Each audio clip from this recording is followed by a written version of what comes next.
കേരളത്തിൽ ഇപ്പോൾ BJP-യുടെ MLA-മാരെല്ലാം സത്യപ്രതിജ്ഞ ചെയ്തിരിക്കുകയാണ്. വലിയൊരു പ്രതീക്ഷയാണുള്ളത്. വി മുരളീധരൻ, BB ഗോപകുമാർ, രാജീവ് ചന്ദ്രശേഖർ നല്ല എബിലിറ്റി ഉള്ള ആളുകളാണ്. അപ്പോൾ വലിയ പ്രതീക്ഷ എല്ലാവർക്കും ഉണ്ട്. BJP പ്രവർത്തകർക്കും അണികൾക്കൊക്കെ ഒരു പുതിയ തുടക്കമാണ് കേരളത്തെ സംബന്ധിച്ച്. അപ്പോൾ എന്താണ് ഇനിയിപ്പോൾ BJP-ക്ക് മുമ്പിലുള്ള ഒരു റോഡ് മാപ്പ്? എത്രത്തോളം സാധ്യതകളുണ്ട്? ഇപ്പോൾ അടുത്ത തെരഞ്ഞെടുപ്പ് വരുമ്പോൾ, നിയമസഭാ തെരഞ്ഞെടുപ്പ് വരുമ്പോൾ ഒരു മുഖ്യ പ്രതിപക്ഷമാകാൻ BJP-ക്ക് സാധിക്കുമോ? അതായത് ഈ 3-30 ആകുമോ എന്നുള്ളതൊക്കെയാണ് ചോദ്യമായിട്ട് നിൽക്കുന്നത്. അപ്പം എന്താണ് BJP-യുടെ ഒരു പ്രധാനപ്പെട്ട പോസിറ്റീവായുള്ള ഒരു വശം, അതായത് ഇനിയുള്ള 5 വർഷം? അല്ല, എനിക്ക് തോന്നുന്നു BJP ഒരു ബ്രേക്ക് ത്രൂ ഉണ്ടാക്കി കഴിഞ്ഞു. അതായത് കേരളത്തിലെ ബൈപോളാർ പൊളിറ്റിക്സ് പൊട്ടിച്ചു എന്നുള്ളതാണ്. കാരണം മുമ്പ് 2016 രാജഗോപാൽ ജയിച്ചിരുന്നെങ്കിൽ പോലും ഈ രീതിയിലൊരു മൂന്നാം മുന്നണി അവിടെ രംഗപ്രവേശം ചെയ്തിട്ടുണ്ടായിരുന്നല്ലോ അസംബ്ലിക്കകത്ത്. കാരണം അസംബ്ലിയാണ് എല്ലാ കാര്യങ്ങളും വരുന്നത്. അസംബ്ലിയിലാണ് കേന്ദ്ര സർക്കാരിനെതിരായിട്ടൊക്കെ ഐകകണ്ഠേന രണ്ടുപേരില്ലേ എല്ലാവരും യോജിച്ചുകൊണ്ട് ഐകകണ്ഠേന പ്രമേയമൊക്കെ വരുന്നത്. അപ്പം അവിടെ ഉള്ള ചർച്ചകൾക്കുള്ളൊരു ദിശ മാറ്റാൻ കേരളത്തിലെ BJP-ക്ക് ഏറ്റവും പ്രധാനപ്പെട്ടത്. അപ്പം BJP അത് ആ ഒരു സ്റ്റിഗ്മ പൊളിച്ചു കഴിഞ്ഞു. കേരളം എന്ന് പറഞ്ഞാൽ ലെഫ്റ്റ് റൈറ്റ് മാറിയിട്ടൊരു ഒരു ഒരു ഒരു മൂന്നാമതൊരു മുന്നണി അവിടെ തേർഡ് ഫോഴ്സ് വന്നു കഴിഞ്ഞു എന്നുള്ളതാണ് ഏറ്റവും വലിയ വിഷയം.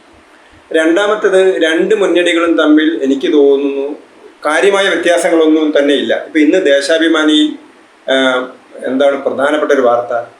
കോടികൾ ചെലവഴിച്ച് മന്ത്രിമന്ദിരങ്ങൾ മിനുക്കുന്നു. മനസ്സിലായി? ഇത് തന്നെയാണ് മറ്റവരും ചെയ്തത്. അപ്പൊ 2 പേർക്ക് പരസ്പരം അങ്ങോട്ടും ഇങ്ങോട്ടും ആരോപിക്കാനുള്ള ഒരു ഇതല്ലാതെ മറ്റൊന്നും കാര്യങ്ങളില്ല. അപ്പം കേരളത്തിന്റെ ഡെവലപ്മെന്റ്, അപ്പൊ കേരളത്തെ സംബന്ധിച്ചിടത്തോളം മറ്റ് സംസ്ഥാനങ്ങളുമായിട്ട് താരതമ്യം ചെയ്ത് നോക്കുന്ന സമയത്ത് ഇപ്പൊ നമ്മൾ പറയും കേരളത്തിലെ ആരോഗ്യം വിദ്യാഭ്യാസം മെച്ചം നമ്മൾ അമേരിക്കൻ സ്റ്റാൻഡേർഡ് ആണെന്ന് പറയുകയാണ്. ആ പ്രൊപ്പഗൻഡയാണെങ്കിലും കാര്യങ്ങൾ അങ്ങനെയല്ല എന്നുള്ളത്. അപ്പൊ കേരളത്തിലെ ആളുകൾക്ക് വികസനം വേണം. അതിനൊരു കേന്ദ്രത്തിലൊരു സർക്കാരുണ്ട്. അപ്പൊ എന്തും കണ്ണുമടച്ച് കേന്ദ്രത്തിൽ എതിർക്കുന്നതിന് പകരം കേന്ദ്രത്തിലെ സർക്കാരുകളുമായിട്ട് യോജിച്ചുകൊണ്ട് കേരളത്തിലെ വികസനം സാധ്യമാക്കുക. അതിൻ്റെ ഒരു ഡയറക്ഷൻ BJP കൊടുക്കാൻ പറ്റും, തെറ്റ് തിരുത്താൻ പറ്റും. കറക്റ്റീവ് ഫോഴ്സ് ആകാൻ സഭയ്ക്കകത്ത് ശബ്ദം അതായിരിക്കും യഥാർത്ഥ വികസനത്തിന്റെ ഒരു വിരൽ ചൂണ്ടലായിട്ട് BJP-ക്ക് മാറാൻ പറ്റും. CPM-ന്റെ അവസ്ഥ എന്ന് പറഞ്ഞാൽ അവരൊരു അസ്തിത്വ പ്രതിസന്ധിയിലൂടെയാണ് കടന്നു പോകുന്നത്. എന്തായാലും അവരെ സംബന്ധിച്ച് ന്യൂനപക്ഷ വോട്ട്, പ്രത്യേകിച്ച് മുസ്ലിം വോട്ട് തിരിച്ചു പിടിച്ചാൽ മാത്രമുള്ള ഒരു അധികാരത്തിലേക്കൊക്കെ അവർക്ക് വരാൻ പറ്റുള്ളൂ. അത് നമുക്ക് അറിയുന്ന കാര്യമാണ്. തകർന്ന് അടിഞ്ഞുപോയി മലബാറിലെ പല മേഖലകളിലൊക്കെ. അപ്പൊ അതുകൊണ്ട് തന്നെ അത് അവരുടെ മുമ്പിൽ ഒരു ടാർഗറ്റ് ആയിട്ട് നിൽക്കുന്നുണ്ട്. ഇപ്പം മുഹമ്മദ് റിയാസിന്റെ ഒക്കെ സ്റ്റേറ്റ്മെന്റ് കണ്ടാൽ തന്നെ നമുക്ക് മനസ്സിലാവും അതേ ഒരു ഡിഫാക്റ്റോ ഒരു പ്രതിപക്ഷ നേതാവും എന്നാണ് തോന്നുന്നത് പലപ്പോഴും. കാരണം പിണറായി ആണെങ്കിലും അതാണ് പല കാര്യങ്ങളും ഇനി ഓപ്പൺ ആയിട്ട് പറയാൻ പോകുന്നത് എന്നുള്ളൊരു സൂചനയാണ് നമുക്ക് ലഭിക്കുന്നത്. വന്ദേ മാതരവുമായി ബന്ധപ്പെട്ടുള്ള വിഷയം ഒക്കെ. അപ്പം അതൊരു ഭാഗത്ത് നിൽക്കുന്നു. എന്നാൽ അടിസ്ഥാന വോട്ട് ബാങ്ക് എന്ന് പറയുന്നത് ഇടവർ ഉൾപ്പെടെയുള്ള പിന്നോക്ക ഹിന്ദുക്കളാണ്. അപ്പം ഓവറായിട്ടുള്ള ഈ അതിന്യൂനപക്ഷ പരിഗണനത്തിലേക്ക് വീണ്ടും CPM പോവുകയാണെങ്കിൽ അത് CPM-നെ സംബന്ധിച്ചൊരു ആത്മഹത്യാപരമാവില്ല. എന്തായിരിക്കും അതിൻ്റെ ഒരു സിനാരിയോ? അല്ല, ഇപ്പൊ തന്നെ ഞാൻ മനസ്സിലാക്കുന്നത് CPM-നകത്തൊരു സന്നിഗ്ധത ഉണ്ട്. അവർക്ക് എന്ത് ചെയ്യണമെന്ന് അവർക്കറിയില്ല. ഇപ്പം സാധാരണഗതിയിൽ CPM-നെ പോലത്തെ ഒരു പാർട്ടിയിൽ ഒരാൾ ഒരു സെക്രട്ടേറിയറ്റ് മെമ്പർ ആണെങ്കിലും ഒരാൾ ഒരു പ്രസ്താവന പുറപ്പെടുവിക്കുന്ന സമയത്ത് ഒരു കൺസെന്റ് ഉണ്ടാവും. പാർട്ടിക്കകത്തു നിന്നുള്ളൊരു സിഗ്നൽ ഉണ്ടായിട്ടാണ് അത് ചെയ്യുന്നത്. ഒരാൾ കോൺഗ്രസിനെ പോലെ ഒരാൾ കയറി പറയല്ല. ഇപ്പം KK രാഗേഷ് കണ്ണൂരിൽ നിന്ന് ഒന്ന് പറയുന്നു, പിന്നെ ഇയാൾ ഇവിടെ നിന്ന് പറയുന്നു. കണ്ണൂരിൽ നിന്ന് പറയുന്നത് എന്താണ്? മൈനോറിറ്റി മുസ്ലിം വോട്ടിന്റെ ഒരു കേന്ദ്രീകരണം ഉണ്ടായി. അതാണ് എന്ന് പറയുമ്പം ഒരു ഹിന്ദുക്കളോടുള്ള ഒരു ഉണർത്താണ്. വർഗീയതയുടെ അഴിഞ്ഞാട്ടം വളരെ പ്രകോപനപരമാണെന്ന് വേണമെങ്കിൽ പറയാവുന്ന രീതിയിലുള്ളൊരു ഭാഷയാണ്. മറ്റാരെങ്കിലും ആയിരുന്നോ പറഞ്ഞിരുന്നെങ്കിൽ CPM അങ്ങനെ അല്ലെങ്കിൽ കോൺഗ്രസ് ഒക്കെ അങ്ങനെ പറഞ്ഞേനെ. ആ രീതിയിലാണ് അവർ പ്രതികരിച്ചത്. നേരെ മറിച്ച് റിയാസ് പറഞ്ഞ എന്താണ്? കാരണം ഇപ്പം ഇന്ന് തന്നെ പലരും വ്യക്തമായിട്ടത് പറയുന്നുണ്ട്. വന്ദേ മാതരം എന്ന് പറയുന്ന സമയത്ത് വന്ദേ മാതരം എന്ന് പറയുന്ന നാടിനോടുള്ള ഒരു അഫിനിറ്റിയാണ് അത് പ്രകടമാക്കുന്നത്.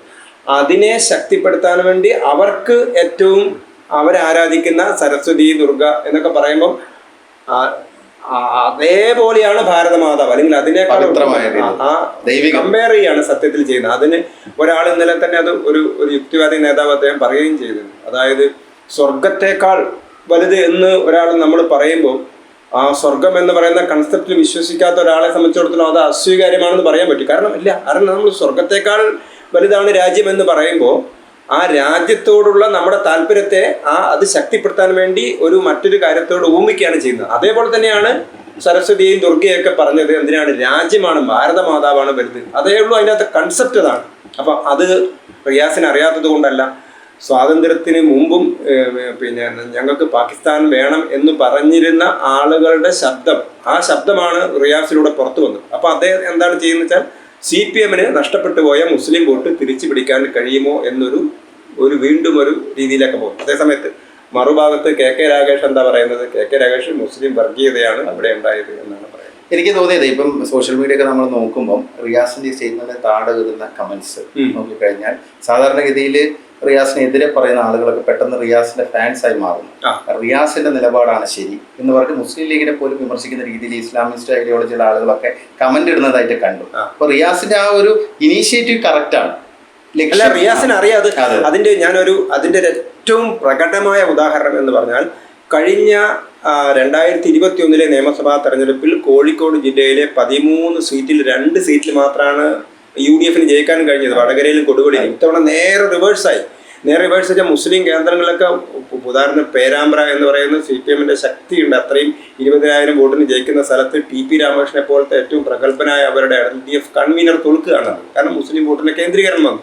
കുറ്റ്യാടിയിൽ തോറ്റു, നാദാപുരത്ത് തോറ്റു, ബാലുശ്ശേരി ഏറ്റവും സ്ട്രോങ് ആയ സ്ഥലം ബാലുശ്ശേരിയിൽ തോറ്റു, തിരുവമ്പാടിയിൽ തോറ്റു, കുന്നമംഗലത്ത് തോറ്റു. കുന്നമംഗലത്ത് അല്ലെങ്കിൽ കാന്തപുരത്തിന്റെ വരെ പിന്തുണ ഉണ്ടായിരുന്നു പറയുന്ന ആളാണ് തോറ്റത്. ഇതൊക്കെ എലത്തൂര് തോറ്റു, കോഴിക്കോട് നോർത്ത് തോറ്റു, സൗത്ത് തോറ്റു. ജയിച്ചത് എവിടെയാണ്? ജയിച്ചത് ബേപ്പൂർ ജയിച്ചു. അപ്പോൾ ബേപ്പൂർ ജയിച്ചത് എന്തുകൊണ്ടാണ്? റിയാസ് നമ്മുടെ ആളാണെന്ന് ആർക്കൊക്കെയോ തോന്നിയിട്ടുണ്ട്. അപ്പൊ അത് അയാൾക്കറിയാം. അതൊരു ഫാക്ടറാണ്. ഈ പിണറായി വിജയൻ പ്രതിപക്ഷ നേതാവായി, അപ്പൊ അതിനെതിരെ ഒരു വലിയൊരു വിഭാഗം CPM തന്നെ ഒരു മുറുമുറുപ്പുണ്ട്. സ്വാഭാവികമായിട്ടും പിണറായി വിജയൻ പ്രതിപക്ഷ നേതാവാകുമ്പോൾ ഇത്രയും കാലം ഉണ്ടായിരുന്ന പ്രശ്നങ്ങളൊക്കെ വീണ്ടും തുടരുന്നു എന്നുള്ള രീതി. അതായത് പിണറായി വിരുദ്ധ വികാരം കൊണ്ടാണല്ലോ ഒരു പരിധിവരെ ഭരണം മാറിയത്. കാരണം പല ആളുകളും പറയുന്നത്, അതായത് ചില LDFന്റെ MLA-മാരോടൊന്നും അത്ര വലിയ അതൃപ്തിയൊന്നും ജനങ്ങൾക്ക് ഉണ്ടായിരുന്നില്ല. പക്ഷെ പിണറായിയോടുള്ളൊരു വിരുദ്ധത, പിണറായിയുടെ ഈ ധാർഷ്ട്യം, അഹങ്കാരം, അദ്ദേഹത്തിന്റെ ആ ഒരു ഏകാധിപത്യ ശൈലി, ഇതിനെതിരെ ഒരു വികാരം ആഞ്ഞടിച്ചു. അതാണ് സത്യത്തിൽ സതീശനൊക്കെ മുഖ്യമന്ത്രി സ്ഥാനം നേടിക്കൊടുത്തെന്നുള്ളതാണ് ഒരു വസ്തുത. അപ്പൊ അതുകൊണ്ട് തന്നെ പിണറായി വീണ്ടും ഇപ്പം പ്രതിപക്ഷ നേതാവായിരിക്കണം. ഇപ്പൊ ഒരു സോഫ്റ്റ് പിണറായിയാണ് നമ്മൾ കാണുന്നത് ഇപ്പൊ നിലവിൽ. അപ്പൊ ഈ പിണറായി പ്രതിപക്ഷ നേതാവായ ആ ഒരു തീരുമാനം അത് CPM ഗുണമാണോ ദോഷമാണോ നിലവിലൊരു സാഹചര്യം വെച്ച് കണക്കിലെടുക്കുമ്പോൾ? CPM വേണമെങ്കിൽ പുതിയൊരു നേതാവിനെയൊക്കെ വെച്ചിട്ട് ഒരു ക്ലീൻ സ്ലേറ്റിൽ തുടങ്ങാമായിരുന്നത്. കാരണം എന്താ വെച്ചാൽ പിണറായിയുടെ ഒരു ലെഗസി അങ്ങ് മാറ്റിവെച്ച്. കാരണം ഇതുവരെ നിങ്ങൾ അത് ചെയ്തില്ല. അതും മറ്റൊരു മന്ത്രിസഭയിൽ എന്ന് വേണമെങ്കിൽ പറയാമായിരുന്നു. പക്ഷെ ആ മുഖ്യമന്ത്രി തന്നെ പ്രതിപക്ഷ നേതൃസ്ഥാനത്തിരിക്കുന്ന സമയത്ത് ഒരു കാര്യത്തെയും അവർക്ക് ഡിഫെൻഡ് ചെയ്യാൻ പറ്റില്ല. അപ്പോൾ ഒരു പുതിയൊരു നേതൃത്വമായിരുന്നെങ്കിൽ അവർക്ക് കുറച്ചുകൂടി ഒരു ഇത് ചെയ്യാമായിരുന്നു. പിന്നെ CPM സംബന്ധിച്ചിടത്തോളം അവരുടെ ആന്തരികമായ ഏറ്റവും വലിയ ദൗർബല്യം എന്ന് പറയുന്നത് അവർ വളരെ ശക്തിയായിട്ട് അവരുടെ ഇടയിലുണ്ടെന്ന് പറയുന്ന ഉൾപാർട്ടി ജനാധിപത്യം അത് ഇല്ലാതായി എന്നുള്ളതാണ്. കാരണം ഇപ്പം നമ്മൾ വാർത്തകളിലൂടെ കാണുന്നത് എന്താണ്? കേരളത്തിലെ ജില്ലാ സെക്രട്ടേറിയറ്റ് അല്ലെങ്കിൽ ജില്ലാ കമ്മിറ്റി യോഗങ്ങളിലൊക്കെ തന്നെ സംസ്ഥാന നേതൃത്വത്തിനെതിരെ ശക്തമായ വിമർശനം, പിണറായിയുടെ ബോഡി ലാംഗ്വേജ് വിമർശിക്കുന്നു, പിണറായി ധാർഷ്ട്യം പറയുന്നു, ഇതിനെ കൊടയാണ് മൊത്തം. പക്ഷേ ഇത് കുറച്ച് മുമ്പ് ചെയ്തിരുന്നെങ്കിൽ CPM രക്ഷപ്പെടുമായിരുന്നു. അപ്പോൾ CPM ആ ഒരു ആന്തരിക ശക്തി ഇല്ല എന്നുള്ളതാണ്. ഇപ്പം പറഞ്ഞാൽ നീയൊക്കെ പറഞ്ഞോടാ എന്ന് പറയുന്ന ആളെ കൊണ്ട് കാര്യമില്ലല്ലോ. പറയേണ്ട സമയത്ത് അവർക്കത് ചോദിക്കാനുള്ള ധൈര്യം അവർക്കുണ്ടായില്ല. അതുകൊണ്ട് അവസാനമായിട്ടേ തോന്നുന്ന ഒരു കാര്യം, ഈ CPM ദൗർബല്യം സാറ് വിശദീകരിച്ചു കഴിഞ്ഞു. ഇനി BJPക്ക് എത്രത്തോളം ഈ ഒരു അവസരം, ശരിക്കും ഒരു സുവർണ അവസരം ഇപ്പോഴാണ് BJPക്ക്. കാരണം ഒരു ഭാഗത്ത് മുസ്ലിം ലീഗ് ഉൾപ്പെടെയുള്ള പാർട്ടികളുടെ നിയന്ത്രണത്തിലുള്ള ഒരു ഭരണം, വർഗീയത എന്തായാലും തലപൊക്കി വരും എന്നുള്ളത് ഉറപ്പാണ്. അതേസമയം തന്നെ CPM ഇങ്ങനെ ഒരു അസ്തിത്വ പ്രതിസന്ധിയിൽ നിൽക്കുന്നു. ഒരു ഭാഗത്ത് ഹിന്ദുക്കളെ ഒപ്പം നിർത്താനുള്ള ശ്രമം നടത്തുന്നു, എന്നാൽ മറുഭാഗത്ത് നഷ്ടപ്പെട്ട മുസ്ലിം വോട്ട് തിരിച്ചു പിടിക്കാനുള്ള ശ്രമം നടത്തുന്നു. ഒരു എക്സിസ്റ്റൻഷ്യൽ ക്രൈസിസിൽ നിൽക്കുന്നു. അപ്പോൾ ആ ഒരു സാഹചര്യം BJPയെ സംബന്ധിച്ച് 3 MLA-മാരുണ്ട്. നിയമസഭയിൽ ഒരു കാര്യം ഉന്നയിക്കുമ്പോൾ ഉണ്ടാകുന്ന അഡ്വാൻറ്റേജ് വളരെ വലുതാണ്, പഴയ പോലെയല്ല. അപ്പം ആ ഒരു സാഹചര്യം എത്രത്തോളം BJPക്ക് മുതലെടുക്കാൻ സാധിക്കും? പ്രത്യേകിച്ച് സംഘടനാ സംവിധാനത്തിലൊക്കെ ഒരുപാട് പ്രശ്നങ്ങൾ ഇപ്പോഴും ഉണ്ടെന്നാണ് മനസ്സിലാക്കുന്നത്. അപ്പം എന്താണ് അതിനെക്കുറിച്ച്? അല്ല, BJPയെ സംബന്ധിച്ചിടത്തോളം ഒരു 10-15 വർഷങ്ങൾക്ക് മുതൽ 10-20 വർഷങ്ങൾക്ക് മുമ്പ് BJPയുടെ ശക്തി കേന്ദ്രങ്ങൾ എന്ന് പറയുന്നത് വടക്കൻ ജില്ലകളായിരുന്നു. തെക്കൻ ജില്ലത്തൊക്കെ നമുക്ക് അത്ഭുതം തോന്നും. ഒരു ചവറയിൽ, കൊല്ലം ജില്ലയിലെ ചവറയിൽ ഒരു റിട്ടയർഡ് ജഡ്ജി മത്സരിച്ചിട്ട് അദ്ദേഹത്തിന് 182 വോട്ടാണ് കിട്ടിയത്. തിരുവനന്തപുരത്തൊക്കെ 5000 വോട്ടും 1000 വോട്ടും ഒക്കെയാണ് BJP കിട്ടിയിരുന്നത്. ആ സമയത്ത് കോഴിക്കോട് ജില്ലയിലും ഒക്കെ നല്ല ശക്തി ഉണ്ടായിരുന്നു. അതേപോലെ തന്നെ കാസർഗോഡ്, മഞ്ചേശ്വരം, പാലക്കാടൊക്കെ ഉണ്ടായിരുന്നു. പക്ഷേ പിന്നീടാണ് തെക്കൻ ജില്ലകളിലേക്ക് ബി ജെ പിയുടെ സ്വാധീനം പറ്റുന്നത്. ഇപ്പം ബി ജെ പി ഒരു ഓൾ കേരള പാർട്ടിയാണ്. എല്ലാ സ്ഥലത്തും ബി ജെ പി ശക്തിയുണ്ട്. വേണമെങ്കിൽ നമുക്കിപ്പം മലപ്പുറം ജില്ലയിൽ ബി ജെ പിക്ക് സീറ്റ് കിട്ടാൻ സാധ്യത. എന്നാൽ പോലും മലപ്പുറം ജില്ലയിലെ തവനൂർ മണ്ഡലമൊക്കെ വേണമെങ്കിൽ ബി ജെ പിക്ക് ജയിക്കാൻ വരെ കഴിയുന്ന ഒരു ഹിന്ദുക്കളുടെ സംഖ്യ ഒരു 50% ചെയ്യാൻ പറ്റുന്നത്. കണ്ണൂർ ജില്ലയിൽ ചിലപ്പോൾ ചില സാധ്യതകൾ കുറവായിരിക്കും. പക്ഷേ കാസർഗോഡ്, കോഴിക്കോട്, എനിക്ക് തോന്നുന്നു ഒരു കോഴിക്കോട് ഒരു 10 വർഷത്തിന് വലിയ മാറ്റം. കോഴിക്കോട്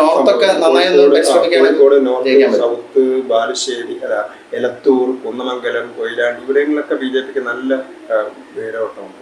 അതുപോലെ പാലക്കാട്, തൃശ്ശൂരിൽ ഒരുപക്ഷെ സുരേഷ് ഗോപിക്ക് കിട്ടിയ മാത്രം വിജയമാണെങ്കിൽ പോലും നല്ലൊരു രീതിയിൽ വോട്ട് നേടാൻ ബി ജെ പി കഴിഞ്ഞിട്ടുണ്ട്. അപ്പം ഓൾ കേരള അടിസ്ഥാനത്തിൽ പിന്നെ തിരുവനന്തപുരം, കൊല്ലം, പത്തനംതിട്ട, ആലപ്പുഴയിലേക്ക് വളരെ സ്ട്രോങ് ആണ്. പിന്നെ നമുക്ക് വേണമെങ്കിൽ എറണാകുളം വീക്ക് പ്രദേശങ്ങൾ, ഇടുക്കി, എറണാകുളമൊക്കെ കാണാനുണ്ട്. ഏതാണ്ട് ബി ജെ പിക്ക് ഒരു ഇപ്പോഴത്തെ സ്ഥിതിയിൽ തന്നെ ഒരു 10-60 മണ്ഡലങ്ങൾ ബി ജെ പിക്ക് ജയസാധ്യതയുള്ള മണ്ഡലങ്ങൾ ആക്കിയെടുക്കാൻ പറ്റാവുന്ന മണ്ഡലങ്ങളുണ്ട്. അപ്പം കേരളത്തിലെ ബി ജെ പി ഇപ്പം തന്നെ കോൺഗ്രസിൽ തന്നെ ഈ ഒരു മതിവിധ കഴിഞ്ഞു കഴിഞ്ഞാൽ ഇപ്പം തന്നെ നമുക്ക് മനസ്സിലാവും മന്ത്രിസഭയുടെ മുസ്ലിം ലീഗിന്റെ വർഗീയ പ്രീണനത്തിന് പ്രതിഷേധിച്ചുകൊണ്ട് പതുക്കെ കോൺഗ്രസുകാരൊക്കെ തന്നെ അവർക്ക് മതിയാവും. ഓൾറെഡി LDF തന്നെ നല്ലൊരു വിഭാഗം ബി ജെ പിയോട് ഒരു മമതയുള്ള ഒരുപാട് ആളുകളുണ്ട്. അപ്പം ബി ജെ പിക്ക് കേരളത്തിൽ വളരാൻ കഴിയുന്ന ഒരു അവസ്ഥയാണ് 2029 ലോക്സഭാ തെരഞ്ഞെടുപ്പ് സമയത്ത് വലിയൊരു മാറ്റം കേരളത്തിൽ സംഭവിക്കുമെന്നുള്ളത് ഉറപ്പാണ്. എന്തായാലും കേരള രാഷ്ട്രീയ ഒരു മാറ്റത്തിന്റെ പാതയിലാണ്. തീർച്ചയായും ബൈപോളാർ പൊളിറ്റിക്സിനോട് കേരളം വിട പറഞ്ഞു കഴിഞ്ഞു. ബി ജെ പിക്ക് കേരളം ഒരു പച്ചക്കൊടി കാണിക്കാൻ പോവുകയാണ് എന്നാണ് നമുക്ക് വേണമെങ്കിൽ. തീർച്ചയായും.